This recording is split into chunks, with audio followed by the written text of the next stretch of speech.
livro de Hebreus, no capítulo 9, no versículo 22. De fato, segundo a lei, quase todas as coisas são purificadas com sangue. E sem derramamento de sangue, não há remissão de pecados. Era necessário, portanto, que aquelas figuras das coisas que estão nos céus fossem purificadas com tais sacrifícios. Mas as próprias coisas celestiais querem sacrifícios superiores àquelas, porque Cristo não entrou em santuário feito por mãos humanas.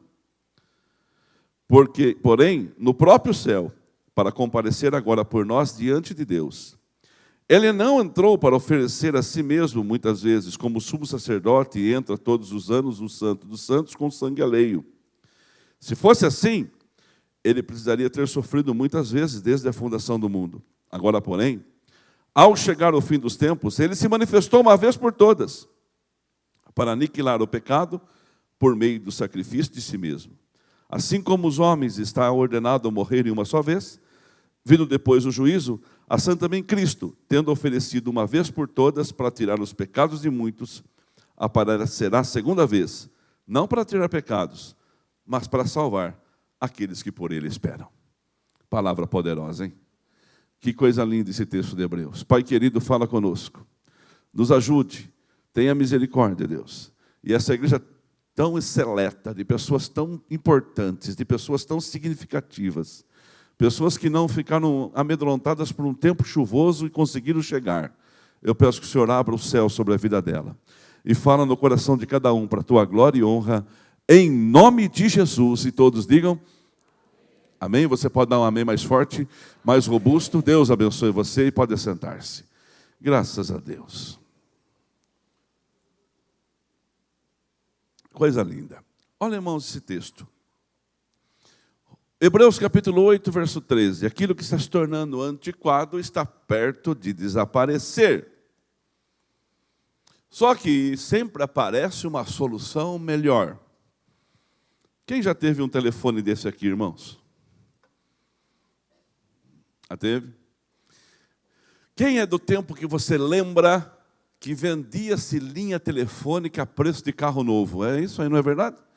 Quem tinha telefone, pastor Alexandre, era rico, sim ou não? Era rico. Ou alguém que fez uma economia muito grande. E as pessoas diziam assim, eu tenho telefone. Ó, marca o meu número de telefone. Hoje, irmãos, os jovens de hoje que estão aqui na igreja, se a gente falar para eles que as pessoas compravam uma linha telefônica e alugava. Quem pagou aluguel de linha telefônica? Eu paguei aluguel de linha telefônica. Alugava a linha telefônica. E você pensa que era fácil alugar uma linha telefônica? Você ficava na espera um tempão para alguém alugar um telefone para você. Hoje você vai ali no Mercadão, você vai ali na Praça José Bonifácio, na Rua Governador, alguém fala para você assim, você quer um número de chip? R$5. Com cinquinha, você sai com o número de um chip de um telefone para habilitar na sua casa por telefone. Coisa de louco isso. O que um dia era caro, isso aqui ficou antiquado. Hoje os telefones são modernos, tiram fotos. Irmãos, é uma coisa de maluco o telefone. Mas tem coisa pior. Olha só. Quem lembra dessa fita aqui, irmão? Fita de videocassete. Ó, quem lembra da fita do videocassete, irmão? Você tinha uma fita de videocassete, você tem um videocassete lá na sua casa. Meu, que isso é demais da conta. O primeiro filme, quando nós compramos o videocassete, nós fomos na locadora Eucalurdes. Olha o filme que a gente alugou, As Borboletas São Azuis. Acho que nem acha mais esse filme para alocar hoje. Esse filme já deve estar vencido. Mas a gente tinha um videocassete que eu paguei em 10 pagamentos de R$300. Meu Deus, que absurdo, que absurdo. Mas ficou para trás. Irmãos, quem lembra? Quem vê CD hoje no carro? Só o Alex. Você também vê CD? Quem coloca o pendrive com as músicas tocando, levanta a sua mão. Então, hoje você tem que criar um outro caminho. As coisas vão evoluindo, sim ou não? Então, isso aqui ficou antiquado, ó. Disco de vinil. A roupa dos irmãos aqui, gente. É do tempo do Roberto Marchiori. Laura, você cantou muita música que está aqui, pode ter certeza. A Rosana nem está no culto. Rosana Penacchione, irmão, dançava quando os irmãos cantavam o Novo Alvorecer. Verdade. Olha só, Banda Gerd, irmãos. Quem lembra da Banda Gerd? Banda Gerd, linda a Banda Gerd. Olha isso aqui, Luiz, Atos 2. Rock and roll aqui, irmão. No disco de bolacha. E quem lembra? Olha só. Luiz de Carvalho. Quem é do tempo de Luiz de Carvalho? Ah, a irmã Rosinei ali, os irmãos. Deixa eu ver quem é do tempo de Luiz de Carvalho. Quem lembra? Luiz de Carvalho? Alguns Fernando. Irmão, música linda. Ó, aqui tem aquela música poderosa aqui que fala assim: e o rei está voltando. Ó, que coisa linda. Tem sua majestade. Não é aquela sua majestade do sabiá. É a majestade da glória de Deus mesmo. Viu? Ficou para trás. Evoluiu. Ó, maquininha de fazer conta. Pelo amor de Deus. Eu jogava, irmão, na segunda batida que eu jogava isso aqui na parede hoje. Mas foi tão importante. Agora, se você quer presentear teu filho, seu filho fala assim: pai, me dá um PlayStation. Ó, te dou de presente, vem buscar. Oi, até desmontou aqui, segura. Quem teve um Atari desse já? Teve? Você teve? Aleluia! 1915. Atari. Essas coisas ficaram para trás, sim ou não, irmãos? Essas coisas ficaram antiquadas. Fala assim, estas coisas ficaram antiquadas. No lugar disso aqui, hoje, tem playlist de música. Você escuta música no celular, você escuta música, irmão, de todo jeito. Televisão coloca música. Quando a gente vem para o culto, a gente liga num canal de música lá em casa, só música linda dos irmãos nossos que cantam no mundo aí, e música nossas, e colocamos lá para a nossa cachorrinha ficar calma. Ela fica lá escutando louvor o dia inteiro, porque a gente deixa lá para ela ouvir quando a gente não está em casa. Não é só por causa dessa, não. É porque eu acho que o ambiente, enquanto eu não estou lá, tem que estar com a glória de Deus e a presença de Deus na minha casa. Então a gente coloca para as crianças, para ninguém ouvir, para a gente ouvir lá em casa. Então as coisas ficaram antiquadas, mas vieram outras coisas no lugar. Vieram outras coisas que estão revolucionando. E daqui a pouco essas coisas também vão ficando antiquadas, vão ficando para trás, vão ficando defasadas, e você tem que começar a comprar outras coisas. Você às vezes quer comprar uma televisão 4K. Lindo uma TV 4K. Mas eu aprendi sexta-feira, conversando com o Felipe e com o Tavinho, não tem filme na televisão que passe em 4K. Então você está à frente daquilo que a televisão está produzindo. De tanto é a ansiedade das pessoas quererem coisas novas. Então algumas coisas vão ficando para trás. Para trás. Agora vamos trazer isso para o mundo espiritual. Porque nós temos uma palavra que não vai cair por terra. A Bíblia não vai ficar arcaica. A Bíblia não vai ficar antiquada. A Bíblia não vai ficar envelhecida. Sabe por quê? Ela é a palavra de Deus que se renova a cada manhã. Você pode dar um glória a Deus por isso? Amanhã ela está novinha de novo. Dá um aleluia aí, irmãos. Amanhã ela está nova de novo, depois da manhã. E a Bíblia diz assim: passarão os céus e a terra, mas as minhas palavras não hão de passar. Aleluia por isso. Coisa mais linda. E nenhum tio, nenhuma vírgula vai ficar sem cumprir, porque é a palavra de Deus. Mas tem algumas coisas na Bíblia que eram figuras de coisas que viriam. Eram tipos de coisas que aconteceriam depois. Vamos a uma delas. Adão e Eva. Adão e Eva estavam no jardim do Éden. Havia uma árvore do fruto do conhecimento do bem e do mal. Não coma. Se comer, vai morrer. Não é para comer. A gente às vezes fica discutindo, irmãos, algumas coisas que não tem necessidade. Qual é a fruta que estava lá? Irmãos, não sabemos. A fruta que estava lá, não importa. O que importa é a conduta nossa no dia a dia. Nossa conduta. Não era para mexer na árvore, e eles foram lá e mexeram. Quando eles mexeram na árvore, abriram os olhos deles, e eles começaram a entender o que é certo e o que é errado. Aí eles pecaram. E aí, quando eles pecaram, o que acontece com Adão e com Eva? Eles vão tentar arrumar uma solução, como muitas vezes nós tentamos arrumar soluções para a nossa vida. Que não passam pelo sacrifício do sangue, que não passam pelo arrependimento, que não passa para a manifestação da glória de Deus. Adão arrumou umas folhas e cobriu a sua nudez. Eva fez o mesmo. E agora eles tinham a nudez coberta por folhas. Mas na viração do dia, quando o dia ia terminar, Deus vem buscar Adão e Eva. Onde vocês estão?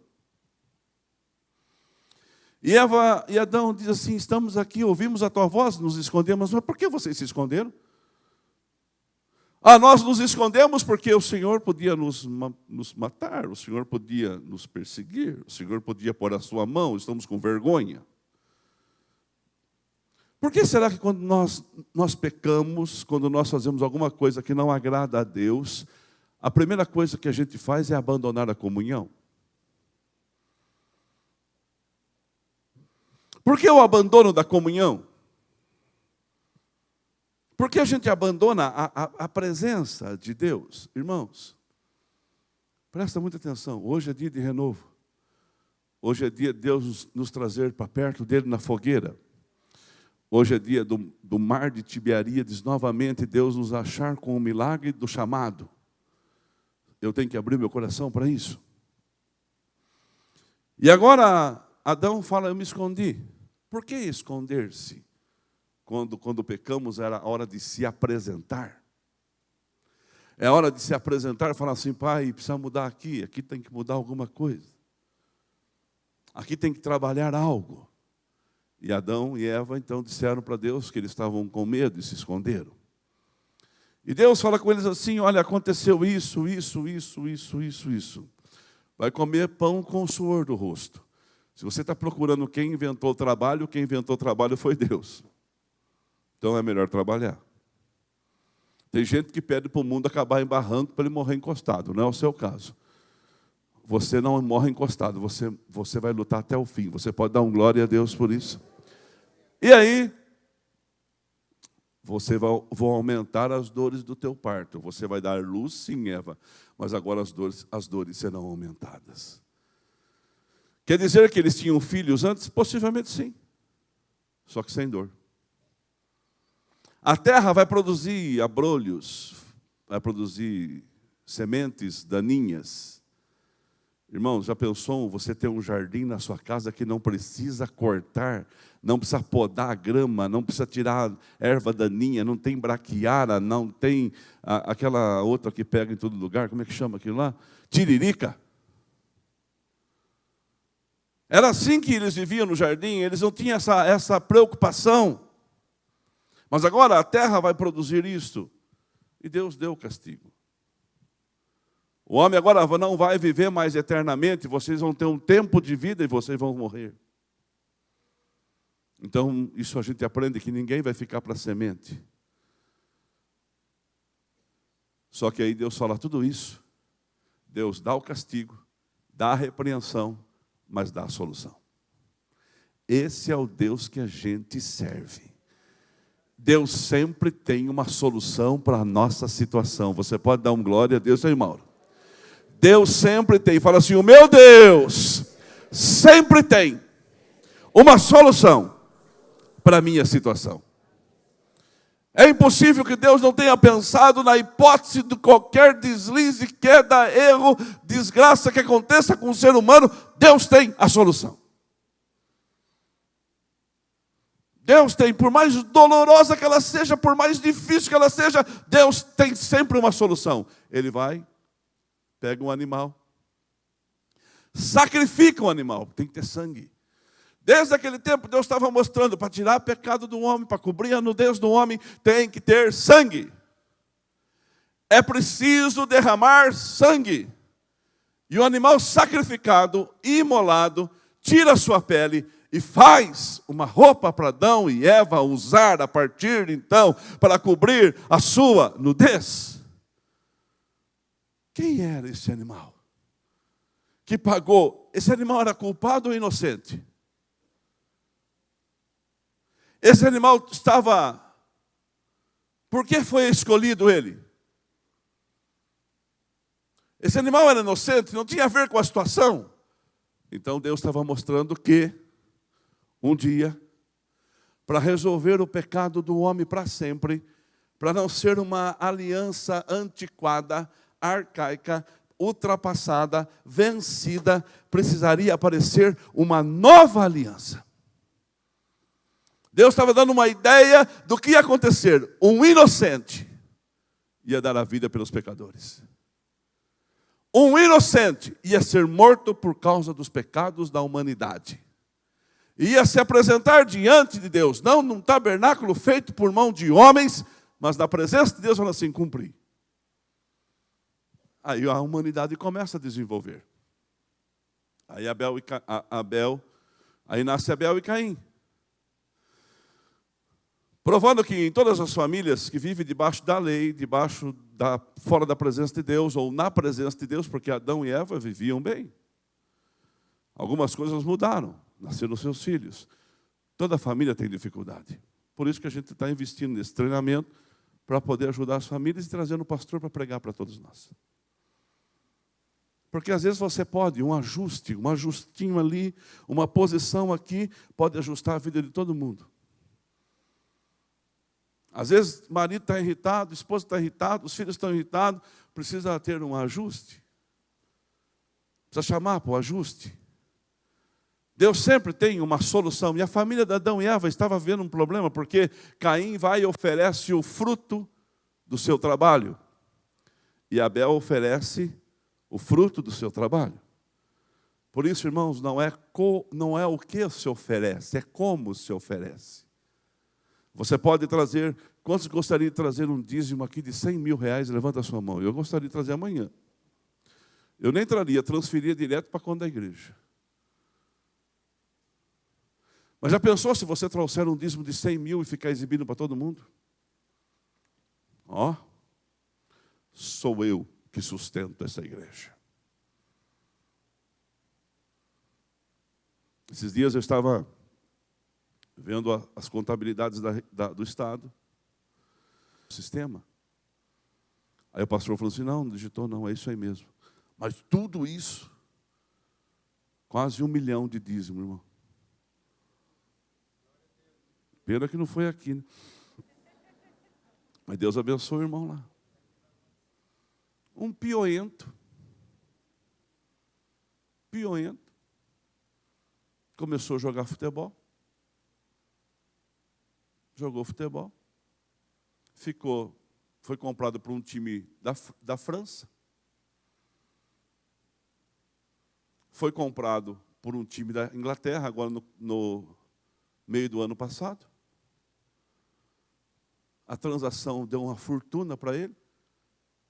Ele é criado numa igreja quadrangular. Separou o dízimo e entregou. Ah, mas dá um dízimo desse aí, eu queria dar, você fala. Mas se você não é fiel no pouco, no muito você não vai ser também. É atitude. Ontem eu estava assistindo televisão, vendo um jogo do time, que é desse moço, e aparece ele falando, para o mundo inteiro ser entrevistado. Eu falei, oh Deus, manda uns 10 desses lá para Piracicaba, e que seja na sua casa aí, em nome de Jesus, um boleiro aí, quem sabe? Tem muitos pais de boleiro aqui. Mas não é para falar, eu estou contando, não vou falar nome, não vou falar nada, eu estou falando. A pessoa não falou nada para ninguém, é discreta. É na dele. E todo mês é pontual. Não um valor desse, mas um valor que assusta. Mas a pessoa às vezes pode dar um dízimo de 10 reais e falar assim, eu sou dizimista. Ó.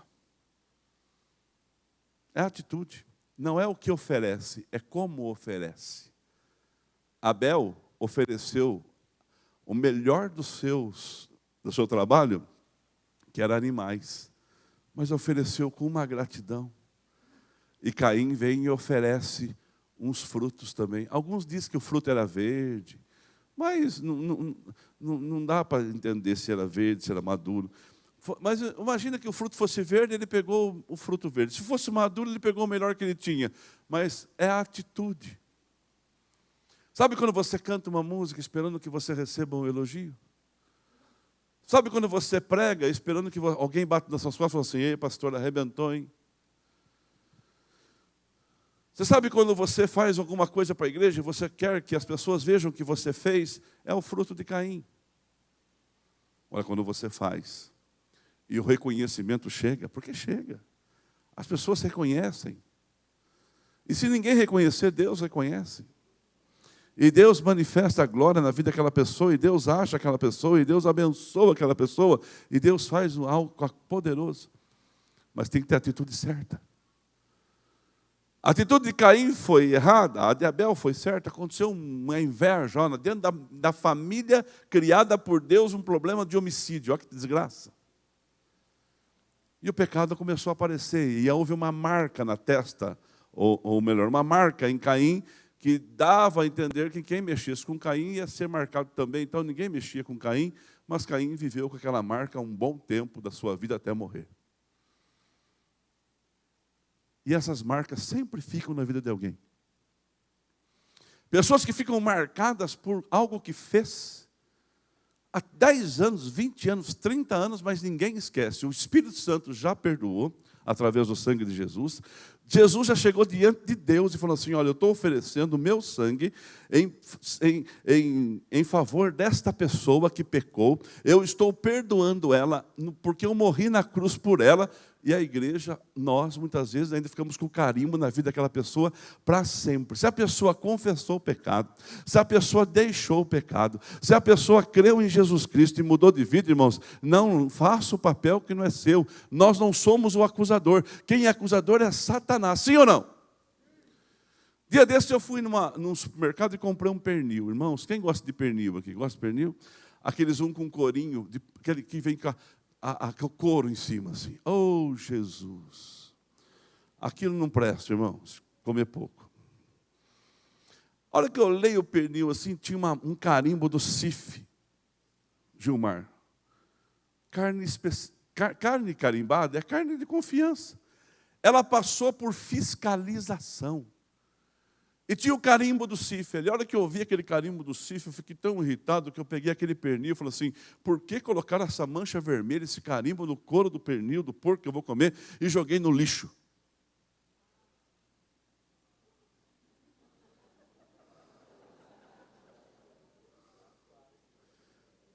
Quem acha que eu fiz isso, levanta a sua mão. Só o Brunão. Brunão que não vai viajar com o pai e com a mãe, vai ficar, né, Brunão? Na casa do pastor Carlos ainda. Olha bem para mim. Sabe o que eu fiz? Eu peguei uma faca boa, raspei. O que não saiu com a raspagem, eu cortei em volta, tirei o carimbo e assamos o pernil. Pronto, acabou. Resolveu. Resolveu o problema do carimbo colocado na carne. O carimbo. Cada um sabia o seu lugar no tabernáculo, em volta dele. Aí tem a linhagem dos sacerdotes, que vem da tribo de Levi. Jesus não é da tribo de Levi, Jesus é da tribo de Judá, eu chego lá. E na tribo de Levi, o escolhido para ser sacerdote era a família de Arão. Então Arão era o sumo sacerdote. Volta lá, fazendo um favor. Arão era o sumo sacerdote. Aquele com aquela roupa em destaque. Cada parte da roupa tinha... Pode deixar, viu, Luizinho? Cada parte da roupa tinha um significado. E aí tinha os sacerdotes que ajudavam o sumo sacerdote. E chegava o dia da expiação do pecado do povo. O dia de tirar carimbos, o dia de raspar carimbos. Então, o que faziam? eles se preparavam aquele dia, ali sacrificavam um animal ali. Sacrificavam um animal ali. Com o animal sacrificado, Arão, o sumo sacerdote, pegava o sangue daquele animal. Enquanto Arão pegava o sangue do animal para entrar em um lugar do tabernáculo, os sacerdotes queimavam o novilho, a ovelha, o sacrifício, para que subisse o cheiro ou a fumaça até o Senhor. E aí aquele sumo sacerdote, uma vez por ano, abria um véu espesso, largo, bem largo, que juntas de bois precisavam para rasgá-lo, bem costurado, bem feito, que dividia. Tinha o átrio, aí tinha o lugar santo e o santo dos santos, onde no santo dos santos manifestava a presença de Deus. E ele só podia entrar no santo dos santos, passar o véu, uma vez por ano. Não era todo dia que ele podia atravessar o véu. Não era. Porque lá estava a arca da aliança, os querubins, lá estavam a mesa da propiciação, lá estava o candelabro que representa o Espírito Santo. E lá estava a bacia que ele ia derramar o sangue. Então, ele entrava dentro do santo dos santos e o povo ficava com a respiração presa. E os sacerdotes que estavam ali no santo lugar, tinha o santo dos santos, santo lugar, ficavam com uma corda amarrada no tornozelo do sumo sacerdote. E na barra da calça, ou na vestimenta dele, eram colocados sinos. E aqueles sinos eles batiam enquanto ele andava. Eles andavam, o sino batia. Então ele locomovia, e ali, irmãos, Deus se apresentava. Que coisa poderosa. Deus se apresentava, o próprio Deus estava ali, para receber o sacrifício do pecado de todo o povo. Então, o sumo sacerdote pegava um sangue que não era dele, um sangue que ele não tinha derramado, mas um sangue que ele tinha imolado um animal, e entrava no santo dos santos, na presença de Deus, e falava assim: eu vim trazer o sangue para a remissão do pecado de toda a nação de Israel, de Moisés e de todo mundo. E ali ele oferecia o sacrifício e ia embora. Ano que vem ele voltava no mesmo dia, na mesma época, na mesma data, para oferecer o sacrifício de novo. De todos os anos eles faziam isso. Isso foi acontecendo todo o tempo, em todo momento, até chegar em Jesus. Porque era a lei, era a ordenança, era o telefone desse jeito, era isso aqui que tinha, era isso que tinha, era isso que tinha, era a fita cassete, eram as coisas antiquadas, mas era isso que salvava o povo do pecado.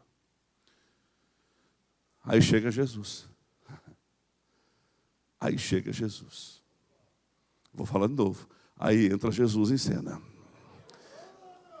Porque Deus amou o mundo de tal maneira que deu seu Filho único, para que todo aquele que nele crê não pereça, mas tenha vida eterna. Por um homem entrou o pecado no mundo, por outro homem o pecado vai sair do mundo. Quando ele se apresenta, Marta, ele está chegando para ser batizado por João Batista no Rio Jordão, e ele vem andando, João está batizando. De repente, Jesus entra na água. Meu Deus. Entra na água. Quando Jesus entra na água, João fala assim: eu não posso te batizar. Eu não tenho ordem para te batizar. Não dá. Ele fala assim: pode batizar. Precisa cumprir as Escrituras. O próprio Senhor Jesus aceitou o batismo do arrependimento, irmãos, porque ele estava no corpo de homem. E João disse assim: este é o Cordeiro de Deus que tira o pecado do mundo. Aqui está o Cordeiro. Vou dizer de novo: aqui está o Cordeiro de Deus que tira o pecado do mundo. E aí ele começa o seu ministério. Começa o seu ministério. Começa a sua função. Eu vou lá, daqui a pouco eu volto. 3 anos e meio depois ele vai para a cruz. 3 anos e meio depois chega a crucificação. Irmãos, não dá por um médico. Aí tem, irmãos levantando a mão já. A última palavra na sua vida é dada por um patrão, é dado por um gerente. Não pense que a última palavra na sua vida, quem determina é você. A última palavra na nossa vida, quem fala mais alto, é o Senhor Deus Todo-Poderoso. É Deus que tem a última palavra na nossa vida. Já viu pregadores dizendo? E tem uns que falam, eu também já falei. Também já falei. Que o diabo crucificou Jesus. Que o diabo levou Cristo para a cruz. Que o diabo entrou no povo e pediu Barrabás e não Jesus para ser libertado. Irmão, todo balela isso aí. É bonito de ver, a gente dá um glória a Deus aí, mas não é verdade. O diabo não sabia como seria o plano da redenção. Satanás não tinha conhecimento do que Jesus ia fazer ou deixar de fazer, irmãos.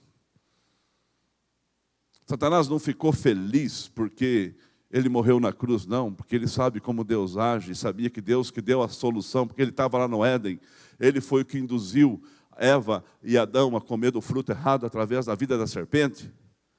E ele sabe que mesmo o homem tendo pecado, Alexandre, que mesmo o homem teve caído, Deus deu a repreensão, mas Deus deu a solução. Ele sabe que Deus tem a palavra final no universo, não, nada, nem uma folha cai de uma árvore, se Deus não tem conhecimento, até o cabelo da minha cabeça Ele sabe quanto tem. Você se preocupa às vezes com o que há de comer, o que há de vestir, e a Bíblia diz assim que o Senhor cuida dos pardais. Irmãos, todo dia amanhece alguém para dar comida para pardal, você pode dar um glória a Deus por isso? A última palavra, Walter, a última palavra na nossa vida, igreja, a última palavra na sua vida que viver na sua casa é de Deus. É Deus que tem a última palavra na nossa vida. E quando Ele fala, o homem cala. E quando Ele acha que e fala, Ele acha a nossa vida e fala, cala. Na cruz, sangue derramado, Cordeiro de Deus, está tendo sangue. Antes disso, na mesa da Santa Ceia com os discípulos, ele fala, partindo o pão, que o corpo dele seria dado pelos outros, que o sangue dele seria derramado. Ele fala da nova aliança. Está surgindo alguma coisa para rever a aliança do tabernáculo, para rever as alianças dos sacerdotes. Porque Jesus nem da tribo de Levi era, então ele não podia ser sacerdote. Mas Jesus, ele veio do sacerdócio de Melquisedeque, que não tem linhagem, que aparece. Porque ele não é feito de tabernáculo humano, é do céu. E Jesus, na cruz do Calvário, ele dá um respiro, ele fala assim, está consumado. Pai, o que eu vim para fazer, eu fiz. Não dá mais. O corpo frágil do homem que eu me tornei aqui na terra está morrendo. Eu vou entregar o meu espírito, não dá para mim suportar mais, o espírito vai sair do corpo, eu vou morrer. Terminamos o que começamos. Pode parecer que foi um fracasso. Na mesma hora Deus deixou claro para todo mundo que estava ali, quem era o homem da cruz. Houve terremotos, o sol escureceu, houve barulhos, mortos que estavam no túmulo, crentes ressuscitaram e saíram andando pela cidade, diz a Bíblia. O centurião da cruz olhou e disse assim, nossa, verdadeiramente este era o Filho de Deus. Ele vai para a sepultura, 3 dias depois, ao terceiro dia, sexta para sábado, sábado para domingo, Jesus nem esperou só chegar a madrugada, só completou sexta, sábado, domingo, de madrugada, ele sai da sepultura, ressurreto, vivo para todo sempre. O sangue da cruz é o sangue do perdão dos pecados, é o sangue da nova vida, é o sangue da nova aliança, é o sangue que Jesus derramou na cruz para perdão dos nossos pecados para todos sempre. Estou revogando a aliança de Moisés nos tabernáculos. Estou dizendo que essa aliança ficou. Eu não tenho dó de coitadinho. Eu tenho paciência de ouvir uma vez, duas, três, quatro, depois a fila anda. Sabe por quê? Porque a Bíblia diz que não precisa ter dó do pobre. Falando pobre de finanças, não. Aquela pessoa começa, porque ninguém... Chega! Eu não vou me carimbar. E não vou permitir carimbo na minha vida. Porque existe um carimbo maior sobre nós, que é a marca do sangue do Cordeiro que perdoa pecados.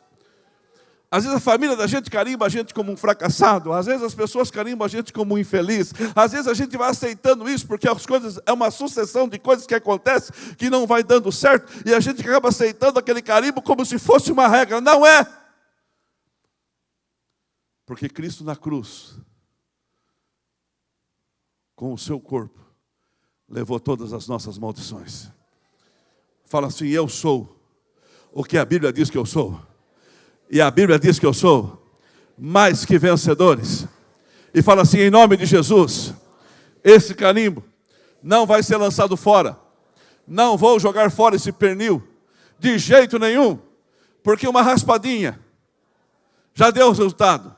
Mas não tem raspadinha, irmãos. É o sangue de Cristo que vem sobre a sua vida e faz ali um algo poderoso. Você vai aplaudir, aplauda forte e glorifica a Deus com a sua boca.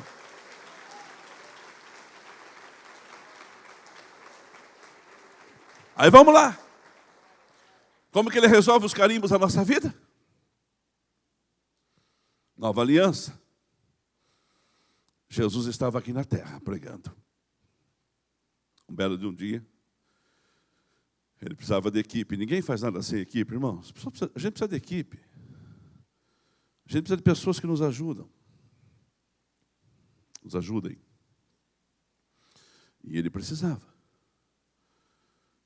Ele resolve pregar. Mar de Tiberíades ou Genazaré, a mesma coisa. Lá está Jesus pregando, Anderson, usando o barco de um pescador que trabalhou a noite inteira e não pegou nada. Pedro, ainda chamava Simão. Simão significa ouvinte. O que significa Simão? Ouvinte. Simão, posso usar teu barco? Pode. E vai pregando, e prega. E milagres acontecendo. Irmãos, eu estou crendo que Deus vai fazer tanto milagre nesse lugar. Não hoje, somente hoje, mas todos os dias, que vai chamar a atenção dessa cidade. Quem crê comigo vai dando glória a Deus. Porque a partir de hoje eu começo a profetizar milagres nesse lugar. E milagres, o que você focar vai crescer. E aí, Jesus está pregando. Termina de pregar. Pedro estava lavando as redes. Os outros dois, André e João, Tiago e João, estavam consertando a rede do seu pai. Jesus fala assim, ei, não pegou nada? Não. Vai lá no alto mar e joga a rede. Pedro falou assim, como muitas vezes você fala, sou pescador, agora na hora de peixe. Agora os peixes estão tudo na toca. Agora não dá mais peixe.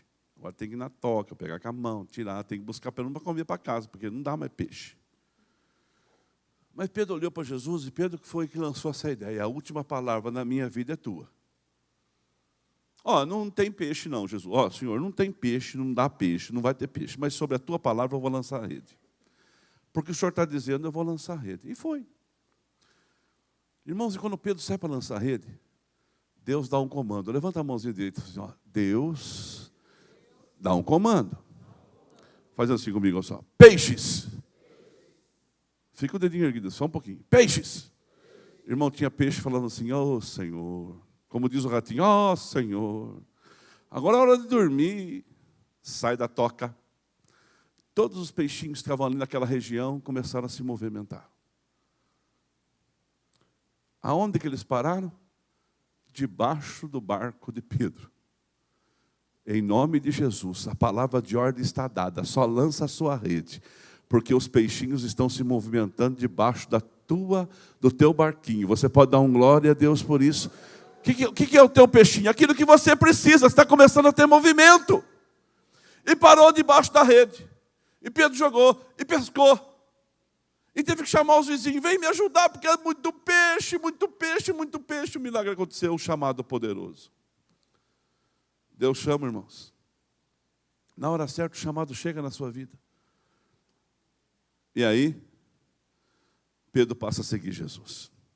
Vê milagres extraordinários, vê sinais, vê maravilhas, vê mover de... Irmãos, Pedro viu de tudo que nós queremos ver. Irmãos, Pedro viu a conversão de Zaqueu.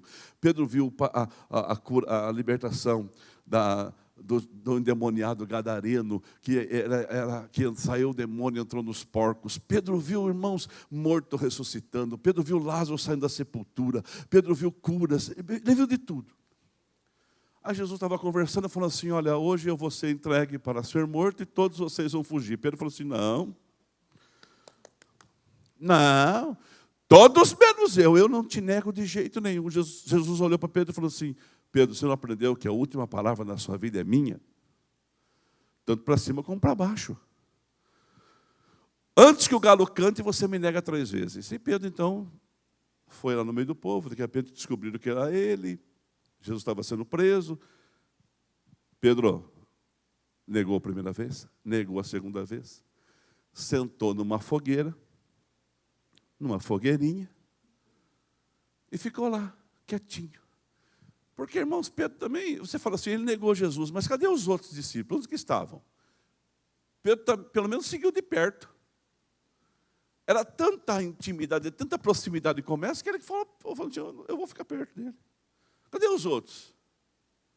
Talvez estavam escondidos. Então Pedro era um negador, mas pelo menos com coragem.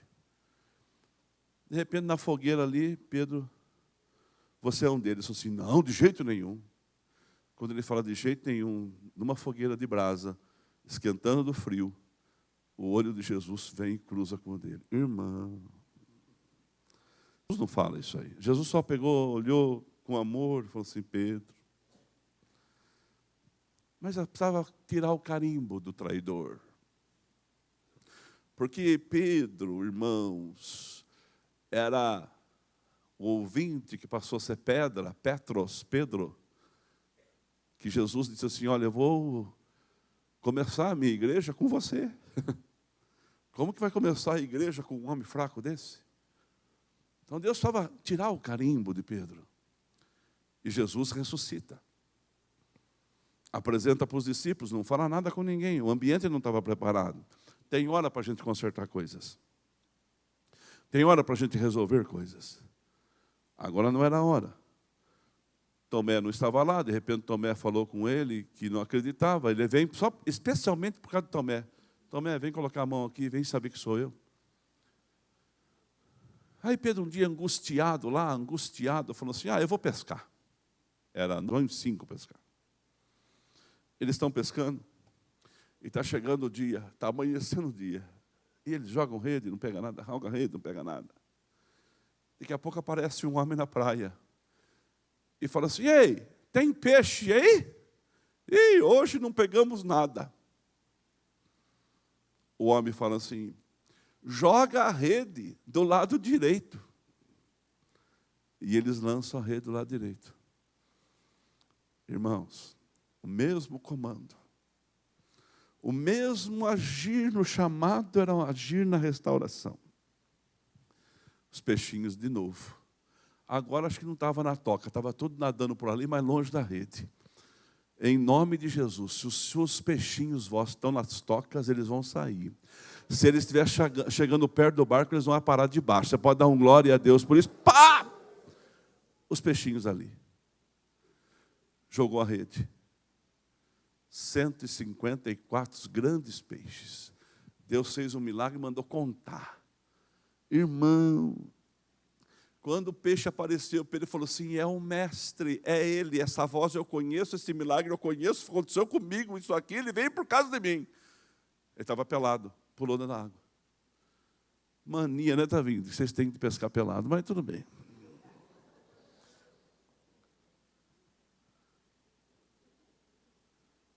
Ah, pelado. Aí, daqui a pouco vai chegando, vão chegando. A hora que eles chegam, o cenário estava pronto. Tinha uma fogueira. Eita Deus da glória. Tinha uma fogueira. A fogueirinha ali, sentaram todo mundo em volta da fogueira. Jesus tinha pão e peixe. Comeram, fogueira, não falou nada, hora certa. Vai falar com um homem com barriga vazia? Deixa. Aí Jesus falou assim, agora dá dos seus peixes para mim. Primeiro o peixe Deus dá, segundo a gente tem que pescar. Dá o peixe aqui. Pescou, limpou, colocou o peixe ali. Irmãos, essa hora eu queria ser um dos 4. Ou até Pedro. Porque é a hora da restauração. Fogueira, fogueira. Milagre no mar de Genezaré, milagre no mar. Grandes peixes, tudo igualzinho. Chamado, queda. Jesus para e fala assim, Pedro, ele veio para tirar o carimbo.